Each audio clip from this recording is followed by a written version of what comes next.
Beneath the shifting dunes of Mesopotamia lies a profound silence that obscures millennia of human triumph, sudden collapse, and forgotten genius. We are traditionally taught a strictly linear narrative of human progress, a steady, predictable march from primitive darkness into the brilliant, electrified illumination of the modern age. Yet occasionally the Earth yields an object that violently shatters this comfortable illusion. It is rarely a colossal pyramid or a newly deciphered codex that disrupts the orthodox view of our past, but rather something small, unassuming, and entirely out of place. A single palm-sized artifact recovered from the desert threatens to rewrite our fundamental understanding of human ingenuity, whispering a secret that defies the very foundation of our technological history.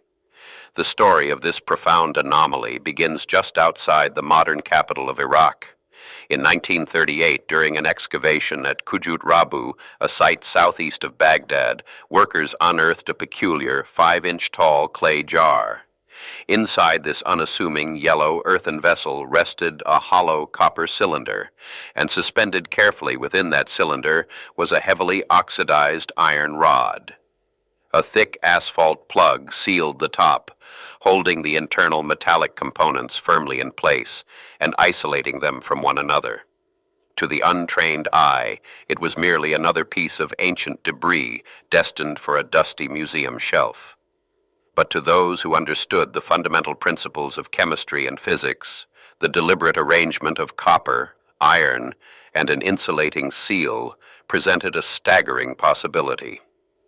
This unexpected discovery was immediately thrust into the broader context of the Parthian Empire, a formidable and sophisticated civilization that dominated the region from roughly 250 BC to 226 AD. The Parthians were renowned warriors, master horsemen, and astute traders who controlled the vital Silk Road routes, forging a vast domain that rivaled the might of the Roman Empire. Yet, despite their military and economic prowess, they were not traditionally celebrated as pioneers of advanced scientific engineering.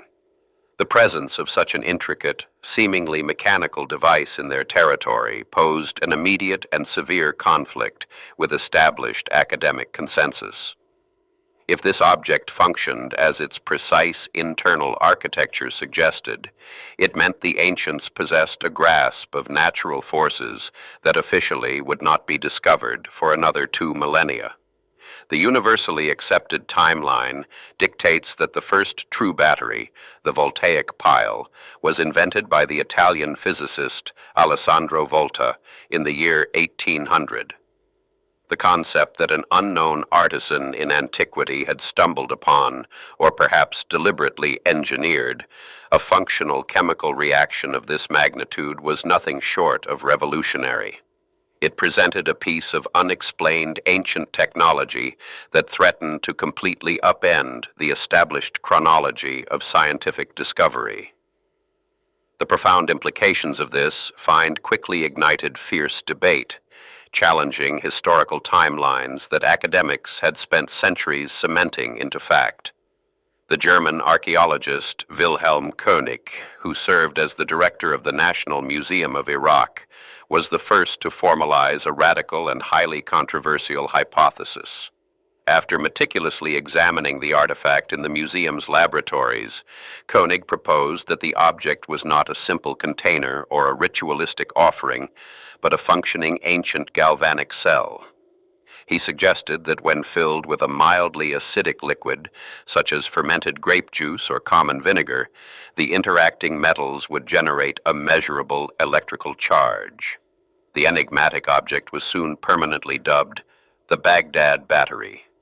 Koenig's bold assertion was not born from mere fantasy, but from careful observation of the artifact's physical properties.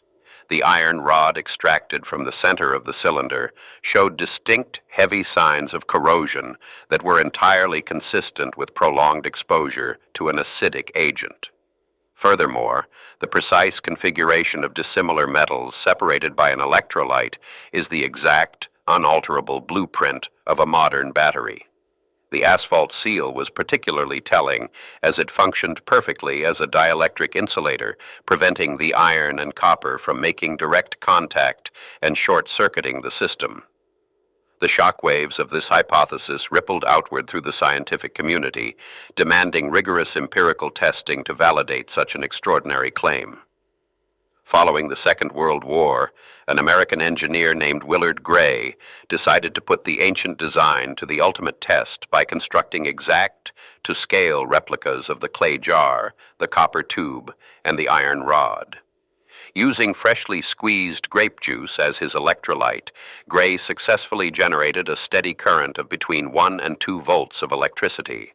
The experiment proved undeniably that the ancient design was mechanically and chemically capable of producing power, transforming a wild theory into a demonstrable physical reality. With the functional capacity of the device confirmed in a modern laboratory, the narrative shifted from the realm of mechanics to the shadowy, complex corridors of human intent. Why would a civilization from antiquity require an electrical current? The ancient world was lit by the flicker of fire and driven by human and animal muscle, entirely devoid of the wires, circuits, and grids that define modern existence. The realization that an electric charge could be harnessed so early in human history forced historians to reconsider the hidden applications of forgotten knowledge, turning the battery into a portal into the clandestine practices of ancient artisans. One of the most compelling theories posits that this ancient electricity was utilized for the highly skilled and delicate art of electroplating. Goldsmiths and silversmiths of the era were known for their remarkable ability to coat base metals with impossibly thin, flawless layers of precious gold and silver. While traditional, highly toxic methods like mercury amalgam gilding were prevalent, the use of a galvanic cell would have provided a highly efficient, almost magical means of transferring metal ions.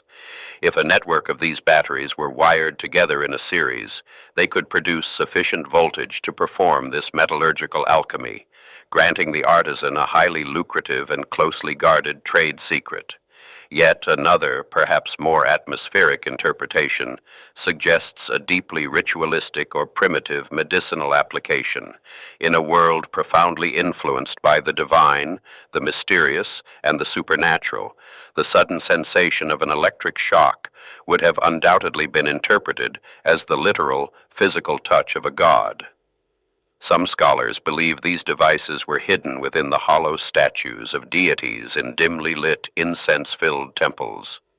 A devoted worshiper touching the idol might receive a sudden, tingling jolt, a profound physical manifestation of divine power designed to inspire absolute awe and ensure unwavering devotion. Despite these tantalizing and mechanically viable possibilities, the orthodox academic establishment mounted a formidable, deeply entrenched defense against the battery hypothesis. Skeptics within the archaeological community pointed to the glaring lack of accompanying wires, advanced metallurgical equipment, or any written records of electrical phenomena found at the excavation site. The prevailing archaeological view often dismisses the galvanic cell theory entirely, arguing instead that the jars were simply specialized storage vessels designed to protect fragile, sacred scrolls from the harsh desert environment. Proponents of this more mundane explanation assert that the copper cylinder was specifically crafted to hold tightly rolled papyrus or parchment, while the iron rod and heavy asphalt seal were intended to keep destructive moisture at bay. In this conservative view, the acidic residue found on the iron rod is not the remnant of an intentional electrolyte, but merely the natural chemical byproduct of rotting organic material breaking down inside a sealed container over 2,000 years.